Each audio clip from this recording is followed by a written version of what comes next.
At exactly 12:01 a.m. on June 19, 1953, the unthinkable happened at Sing Sing Prison in New York.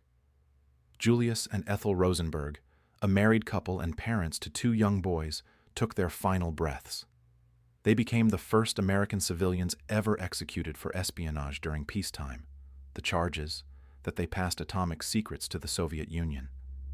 But what the world didn't know at the time was that their deaths, particularly Ethel's, were built on a lie that would unravel decades later. The truth would change everything about this case, but by then it was too late to save them. This is the tragic, haunting story of how fear, betrayal, and Cold War paranoia led to the execution of two innocent lives. But was justice truly served? On that fateful night in June 1953, Julius and Ethel Rosenberg were not just a husband and wife facing the electric chair. They were symbols of a divided world, a world where suspicion and fear ran rampant, where every whisper could be a death sentence. And what made this case even more chilling was the fact that their execution was rooted in lies, betrayal, and Cold War fear. The couple's trial remains one of the most controversial in U.S. history. Some saw the Rosenbergs as traitors who sold the nation's secrets to the Soviets, endangering thousands of American lives. But many believed that the case was not just about espionage.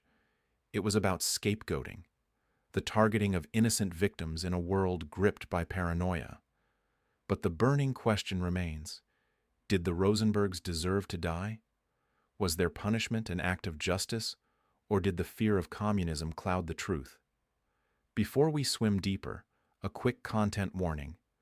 The details of this case are deeply disturbing, and we'll be discussing themes of justice, betrayal, and the human cost of Cold War paranoia. If you're new here, make sure to subscribe for more true crime stories, and if you're a returning viewer, thank you. Your likes, shares, and comments are helping us grow and spread awareness. Julius and Ethel Rosenberg weren't criminals. They were an ordinary couple trying to live normal lives in extraordinary times. But the pressures of the Cold War pushed them into the crosshairs of the U.S. government. The couple, parents of two young boys, lived in New York City, where Julius worked as an electrical engineer. He had joined the Communist Party during his college years, but that was no crime. In fact, many intellectuals and workers were drawn to the Communist Party at the time due to economic struggles and social injustices. Ethel, his wife, was a devoted mother. The Rosenbergs, though politically active, were not involved in espionage, at least not in the way the government accused them. But as tensions escalated between the U.S. and the Soviet Union, a narrative began to form around the Rosenbergs that would destroy their lives. The real trouble began after the Soviet Union detonated its first atomic bomb on August 29, 1949. The bomb was a game changer, shattering the American sense of security. The Soviet Union had caught up in the race for atomic weapons much faster than expected, and now Americans feared that the Soviets had a nuclear bomb. What seemed to many to be an inevitability became an accusation. Someone must have given them our secrets.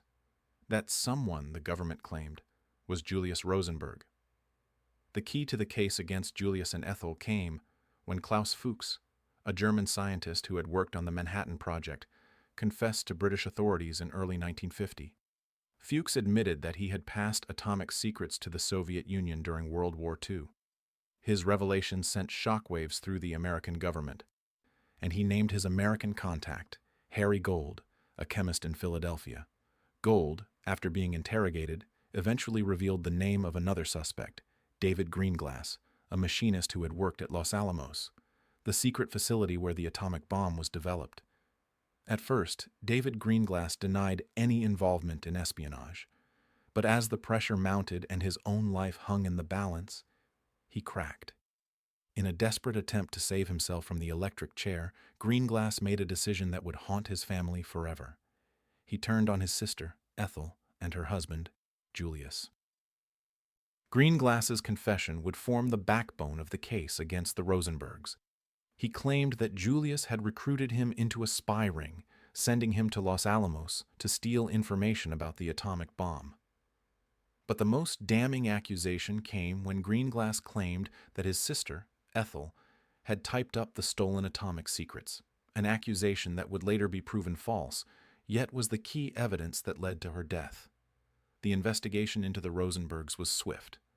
FBI agents gathered whatever evidence they could, even when the case seemed flimsy.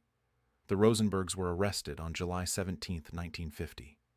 Julius was brought in first, and he immediately denied the charges. He was calm, collected, and steadfast in his refusal to confess. As the investigation continued, agents turned their attention to Ethel, who was arrested in August of the same year. What the government lacked in physical evidence, they more than made up for with intimidation tactics. To force Julius into a confession, the authorities decided to arrest his wife, Ethel. The government's hope was that the threat of executing Ethel would break Julius's resolve, but instead of breaking, Julius doubled down, refusing to betray his wife or name any other spies. Despite their lack of concrete evidence, the government decided to move forward with the case. What they had, however, was David Greenglass's testimony. The story he told, that Ethel had typed up the stolen secrets, would become central to the prosecution's case. But the truth, as it would later be revealed, was far more complicated than the prosecution's case. But what investigators uncovered next would change the case forever. The trial began on March 6, 1951, and it quickly became a media sensation. Julius and Ethel Rosenberg's names were splashed across newspapers, and their trial became a focal point in the national conversation about espionage, communism, and justice. The prosecutor, Irving Sapol, was a staunch anti-communist, determined to prove the Rosenbergs were guilty of stealing atomic secrets. The defense was led by Emanuel Bloch, a passionate lawyer who believed in the couple's innocence. Bloch argued that the evidence was weak and that the trial had been rushed. He cast doubt on the government's case, pointing out that much of the testimony was based on questionable sources. David Greenglass took the stand, recounting his version of events. His testimony was filled with contradictions, yet the jury seemed to find it convincing. The most shocking part of his testimony was his claim that Ethel had typed the atomic secrets. Greenglass's sketchy recollection of the events was enough to sway the jury. Julius and Ethel maintained their innocence. They refused to name others or admit to any espionage activities. The trial lasted just 3 weeks, but the verdict was a foregone conclusion. The jury found them guilty on all charges. 1 week after the conviction, the sentencing took place. On April 5, 1951, Judge Irving Kaufman handed down the death penalty. The court found that the Rosenbergs' actions had caused the deaths of American soldiers in the Korean War. The atomic secrets they allegedly passed on to the Soviets had led to the early development of the Soviet bomb, contributing to communist aggression in the Korean War. The sentence was shocking. Many Americans believed the Rosenbergs were traitors, but others, including intellectuals and political leaders, questioned whether the case had been handled fairly. Albert Einstein, Pablo Picasso, and even the Pope wrote letters asking for clemency. But President Eisenhower, under intense political pressure, refused to intervene. The Rosenbergs refused to confess. They held firm in their belief that they were innocent. This defiance, however, would cost them their lives. The days leading up to their execution were spent in isolation, on death row at Sing Sing prison. Julius and Ethel both wrote letters to their children, Michael and Robert, urging them to live strong, honest lives. Ethel's final letter to the president, begging for mercy for her children, was one of her last acts. She refused to beg for her own life, but she pleaded for the future of her sons. The emotional toll on the Rosenbergs during their time on death row was immense. They were isolated with no contact from their children. The knowledge that they would die in just a few days hung over them like a dark cloud. And yet, both Julius and Ethel maintained their innocence, even in the face of certain death. The final hours of the Rosenbergs' lives were marked by a haunting calm. At 8:01 p.m. on June 19th, Julius was led into the execution chamber. The guards had prepared the electric chair, and Julius was given one last chance to confess. He refused. Julius was strapped into the chair, and the switch was thrown. He died instantly, but his silence would be his final defiance. Ethel's execution was far more horrifying. The executioner applied 3 shocks, but Ethel's heart continued to beat. After a total of 5 shocks, her heart finally stopped. Witnesses later reported that they saw smoke rising from her head. It took nearly 5 minutes for her to die. The execution was witnessed by reporters, prison officials, and onlookers. The world would never be the same. In the aftermath of the executions, the world reacted.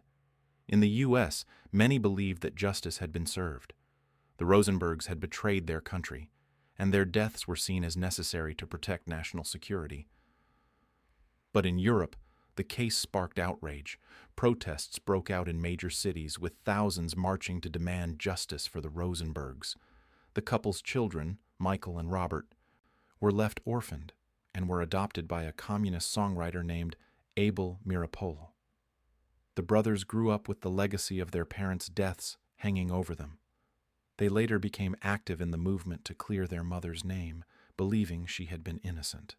In 1995, the Venona cables, decoded Soviet communications, were released, revealing that Julius had indeed been a Soviet spy, but Ethel's name did not appear. The new evidence suggested that she had been innocent and that the testimony against her was fabricated.